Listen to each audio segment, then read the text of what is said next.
Hello everyone, I'm David Vaucher, and this is Return on Racing. Return on Racing is powered by Vaucher Analytics, which helps race teams and drivers drive efficiencies off track so they can fuel success on track. Return on Racing is also brought to you by the Motorsports Sponsorship Accelerator, the most cutting-edge resource out there to learn how to find, maintain, and grow long-term sponsorship relationships. If you're interested in finding out more, please go to the Vaucher Analytics website at www.vaucheranalytics.com and use the links in the top right navigation bar. Okay, so I'm sitting down to record this in early September. The IndyCar season is over and there is lots of good stuff happening. There's of course all the craziness around the driver market. We're also getting some early indications that Fox News really has made a difference stepping in doing the IndyCar broadcasts. I've seen news of increasing viewership. I've seen news of changing demographics, which is something I've written about a lot with regards to IndyCar. And all of this is great. Now, on one hand, if you read my State of IndyCar that I published a couple weeks ago, you might think that I was totally off the mark because all of this stuff is happening. But as I was thinking about how to address that argument, I'd say that these are all great indications, but they don't actually reflect what the state of IndyCar is today. So really what I'm saying is I stand by what I wrote. And that becomes even more apparent when you look at some of the financial news that came out last year and continue to come out in 2025. And I'm talking specifically about the financial state of some of these IndyCar teams. So today what I want to talk about is quality over quantity, the harsh future facing IndyCar's midfield. Let's get started. In the past 12 months, 4 IndyCar teams, that's one third of the 12 running in 2025, publicly admitted that they were seeking to bridge financial gaps in their racing operations. And these were as follows. There was Carpenter Racing, which I'll refer to as ECR in September 2024, Dale Coyne Racing, which is DCR, in November of 2024, Juncos Hollinger Racing, JHR, in June 2025, and then finally PREMA Racing in August of 2025. And by the way, all of these links to these announcements are going to be in the source article, which in turn I will post in the show notes. Now, I mentioned the timing because timing and perception matter, especially if you're one of the teams making the announcements. Carpenter Racing was the first to go public in their search for funding. This must have been tough, but it allowed them to get ahead of a narrative that is easy to tell with some hindsight. Now, investors see patterns. I am not an investor, but I certainly did, and you can bet that if I had money riding on any of these teams, I'd want to look at what the general state of IndyCar was and of all the individual teams making up the different series. So seeing 3 "Please fund us" headlines in less than a year would reframe the issue as systemic fragility in IndyCar's midfield. Who'd want to invest in that? However, in Ted Geloff of Heartland Food Products Group, ECR found someone who, crucially, was also based in Indianapolis and whose consumer-facing brands are perfect for putting in front of race fans via eye-catching liveries. Surely, there was some luck involved in having so much lineup to make this deal happen, but nevertheless, it was apparently worth it because it was announced in July 2025 that the team was moving to a state-of-the-art facility in Westfield, Indiana. All of this likely did not go unnoticed because in the subsequent wave of teams seeking investment, most of them are looking for the same source. It turns out that these teams really are looking for benefactors, not sponsors. This is the curious part. IndyCar teams on the financial bubble aren't just chasing sponsors. They're chasing equity investors, personal backers who step in for identity, prestige, and emotional return, not corporate ROI. The 4th team, PREMA, well, from what I can tell, at one point they were apparently partly owned by Lawrence Stroll, current owner of the Aston Martin F1 team. Though, to be fair, they have had success and have success in other series, so some of that money could be diverted to developing their IndyCar program. And as I understand, their current backer, Deborah Mayer, also has put up money for the IndyCar program. Dale Coyne was explicit about this when the announcement regarding seeking investment was released.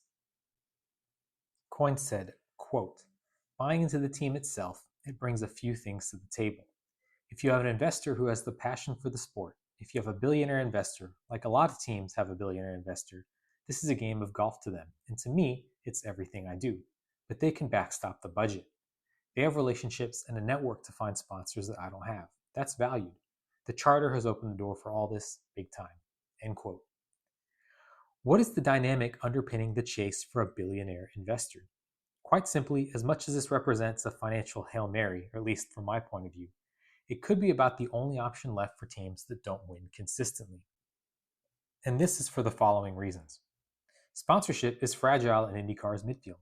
A Penske-type team can spend millions per year per car because sponsors trust that they'll get visibility, ROI, and a platform that feels inevitable. By the way, I can't verify this, but on a French broadcast of a recent IndyCar race, one of the commentators who's in the industry said the difference between car spend per year, per car basically, is $4 million for a top tier team to $2 million per season per car for a lower tier team. That is massive. And there's a spiral there because the more you spend, the better you do. So low tier teams scraping by much lower spending levels don't look stable or credible enough to justify that spend. Also, sponsors want winners or safe bets. PREMA, for all the history it has over in Europe, is new, and Juncos Hollinger Racing is relatively new as well. Finally, equity backers don't care about spreadsheets, so they come with their own sets of course, difficulties. I suppose you could say, in negotiating with them. But some people might see the spreadsheets and the ROI calculations as a hurdle, and really, that's not what they're asking for in this case. Hollinger at JHR, Gelov at ECR, these aren't sponsor checks. They're people saying, I want to be part of this and I can afford to write the check.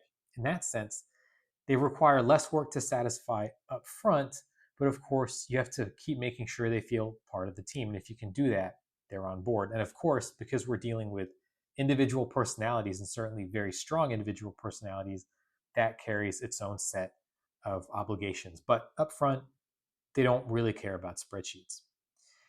If you look up pictures of PREMA's IndyCars on track, you'll notice that the side pods are blank in a lot of these, implying that there were no sponsors willing to pay for that space, or at least that's my assumption. Is this because they have so much money to spare that they preferred to keep a cleaner looking car devoid of additional logos and it didn't matter? Or perhaps is it simply that they just couldn't find an organization interested in filling those spaces?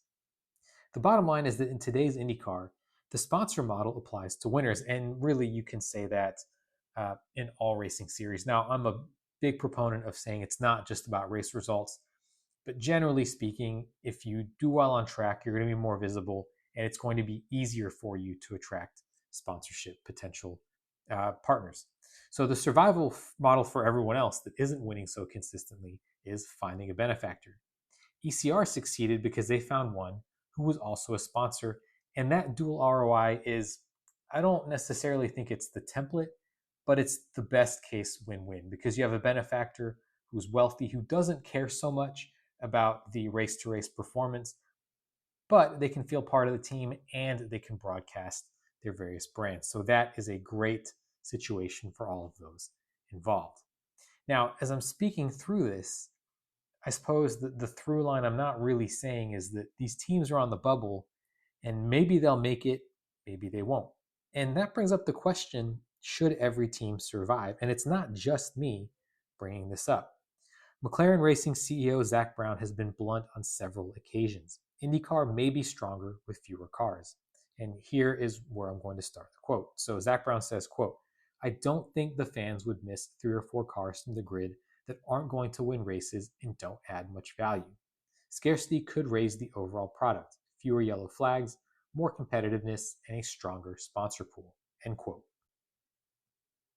I get it. That's upsetting if you're a fan of any of those teams, but it cuts to the core.